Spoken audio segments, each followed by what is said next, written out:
provisoirement été gelée à cause de ce que le nouveau gouvernement appelle une dette cachée sous votre gouvernement. Est-ce que vous adressez ça un peu dans votre livre? Est-ce que vous pouvez un peu expliquer ce qui s'est passé là et quelles sont les ramifications justement pour le Sénégal et pour votre temps au pouvoir? Est-ce que ça risque d'avoir un effet sur tous les progrès que vous avez faits à l'électrification, etc.? Je pense que j'avais choisi de ne pas parler des questions sénégalaises, mais j'ai été le premier surpris à entendre parler de dette cachée. Parce que simplement, c'est un non-sens. Une dette publique, on ne peut pas la cacher par définition. Parce qu'une dette publique suppose un engagement d'un gouvernement vis-à-vis du bailleur.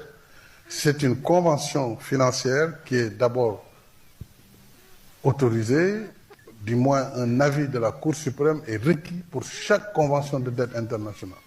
D'abord pour voir la conformité entre l'engagement du pays et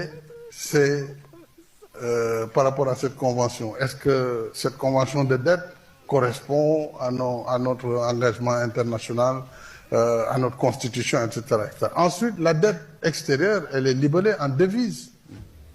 Nous, on a une monnaie locale qui est le CFA, comme tous les pays.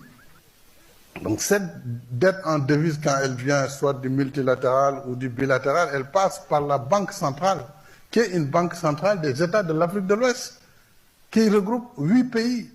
C'est cette banque qui reçoit l'argent de l'étranger, qui la convertit et émet de l'argent local en CFA qui donne au gouvernement du Sénégal. Donc comment on peut cacher tout cela sans que la surveillance multilatérale du Fonds monétaire qui est permanente, sans que moi-même, président de la République, je ne sois jamais été informé, jamais auparavant, avant ces accusations, sans que la Cour des comptes du Sénégal ne soit au courant, sans que l'Assemblée nationale du Sénégal ne soit au courant, sans que les services même de l'État, du ministère des Finances ne soient au courant. Comment cela est-il possible? Par contre, ce qui peut être possible, et nous attendons de comprendre, parce que moi je veux comprendre moi-même, qu'est-ce qu'on nous reproche?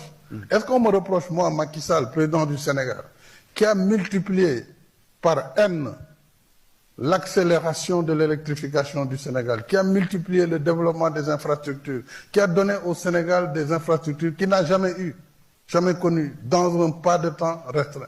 Moi, j'ai fait le choix, parce que j'avais la confiance des partenaires du Sénégal, qui me faisaient confiance, qui faisaient confiance au Sénégal, et qui nous ont prêté de l'argent pour construire ce développement.